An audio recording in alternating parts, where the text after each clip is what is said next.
Hey, good day, everybody. 7 wealthy mentalities of successful people. I know one of the things that I've always done in my life is I have studied, relentlessly studied successful people because I wanted to know what they thought like and what they acted like, because I realized that if I modeled and mimicked what the successful thought like and acted like, I could create success in my own life, and that's exactly what's happened. And I want to encourage you to study relentlessly successful people. Find out what they think like, find out how they act, model and mimic that, and you will, I guarantee, over time, it's not going to happen overnight, but over time you will also become successful. So everyone wants to be successful. Most want to be wealthy. So why don't we ever end up getting there? Although most of us face detours to our big dreams, it's typically not external factors keeping us from achieving our dreams. It's internal barriers that stop us. If you want to build wealth and be successful, you first need to have the right mentality. That is so critical. If you're not thinking right, you're not going to have right actions, and you're not going to have the right kind of results. Number 1, goals are golden. It's no secret there's a positive correlation between setting goals and overall productivity. I want to encourage you to make sure all your goals are written out, and once you have them all written out, put them in a much smaller little, synopsis of it, like on a 3x5 card, so that you can look at those goals, 20 times a day or more. You're always thinking about what you're doing, so then you're not letting time go by without acting on those goals that you have. So professionals who have measurable goal to work for are far more productive than those who are just winging it, which I see most people do.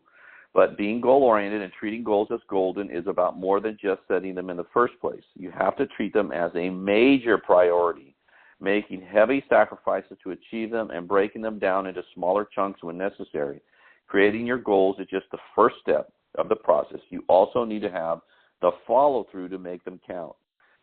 Number 2, the future is more important than the present. This concept from a subjective standpoint is debatable. You could easily argue that living in the moment is more important than worrying about the future, but people who are future-oriented, that is to say people who make decisions based on future payoffs, are far more likely to be successful. Future-oriented people aren't afraid to make short-term sacrifices if it means long-term gain, and they aren't tempted to engage in momentary pleasures that would rob them of some future payoff. Their future selves are the main priority. I know for me, for many, many years, I didn't really think about the past or the present. I was only focused on where I was going to be. I think as you become successful, you can focus more on the present and be there. But I think you need to get there first. You need to get debt-free. You need to get financially independent. And the sooner you get there, the more you can focus on the present. Number 3, failure isn't a bad thing.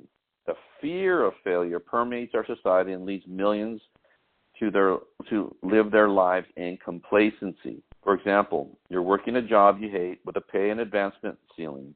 You have the option to quit and start your own business, but you're so afraid of failing that you never give it a real shot. Failure is always a possibility, and as a society, we need to stop decrying it. Successful people see failure as a necessary step on the process and a valuable learning opportunity. Moreover, few plans are executed smoothly. How you handle them when they go wrong is more important than when they go right. So look, I don't care. One of the most common threads, I've read hundreds of biographies of successful people over the years, and the common thread is that all of them have failed at one point or another. All of them had setbacks. All of them had challenges. But what they all had in common is they kept on moving forward, and that's what you are going to need. You need to persevere.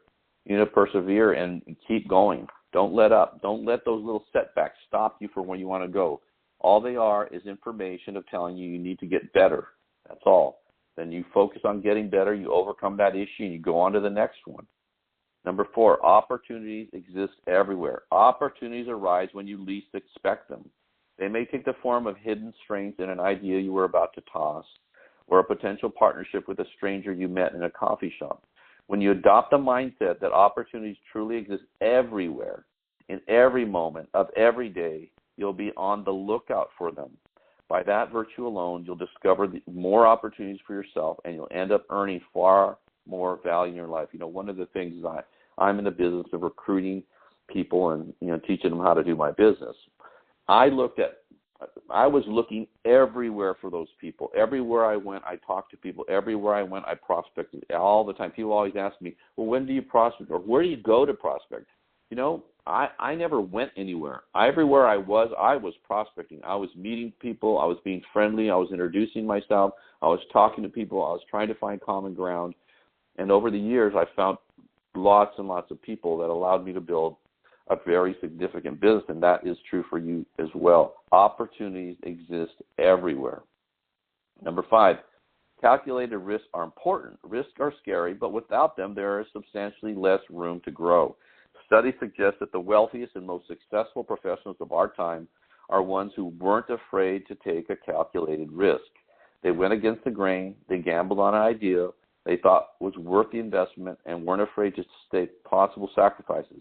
If you aren't taking any risk, you aren't making a move toward possible rewards. And, of course, without the rewards, you'll never get anywhere. I know when I first started my business, my parents were really concerned, especially my dad was concerned about me. I had a good job. This was in in the early 80s, so this is almost 40 years ago. In the early 80s, I was making $55,000 a year, which today would probably equate to making $150,000 or $200,000 with today's with inflation. And I had a good job. My wife had a good job, and I told them I was going to start my own business in Primerica, and they tried to talk me out of it. Thought I was crazy. They knew I had a really good job for that time, especially at my age. And you know what? I said, I don't want to settle for this. I want more than this. And I decided to start my own business, and it was the best decision I ever made. I took a calculated risk. I knew I was prepared to do it, and I went for it, and it turned out amazing.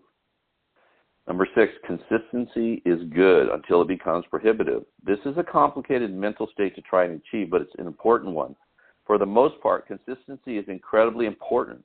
For example, if one of your goals is to accrue wealth through investments, you have to invest a certain amount of money every month or you'll lose momentum. However, there's a point at which consistency does more harm than good when it starts to lead you down the wrong path, such as when you've developed a bad habit or an unproductive routine. It's hard to spot when these bad kinds of consistency crop up, but you'll need to closely watch for them. The one thing you can do is you can just keep asking yourself, is what I'm doing moving me towards my goal or away from my goal? This is a question I ask myself every hour of the day. I literally did that. Hector, is what you did this last hour moving you closer to where you want to go or away from where you want to go? And if it was moving me away, then I made sure I got back on track and started doing the right things that I needed to do to move my business forward. So pay attention to what you're doing, because what you're doing is leading you to your future. Number 7, nothing is ever perfect. Boy, is that ever true. Nothing. Accepting the reality that nothing's perfect helps you in countless areas. You won't be as worried about taking risks. You won't be as hesitant about starting a new project. You won't be as deterred when something goes wrong or when you've overlooked a major flaw. You won't find yourself perpetually waiting for the perfect time to launch a product or to start a business. You won't abandon your goals just because you didn't achieve them in the way you first expected. It's not easy to achieve these mentalities. Don't expect to adopt them instantaneously. You'll most likely have a hard time accepting some of them, especially if they conflict with your inherent and learned views of the world. But if you can slowly integrate them into your ongoing mental state and accept their maxims as truth, you'll start making better decisions and forming habits that will one day lead you to the success you've always dreamed of. Remain patient, and the most important thing is never stop moving forward.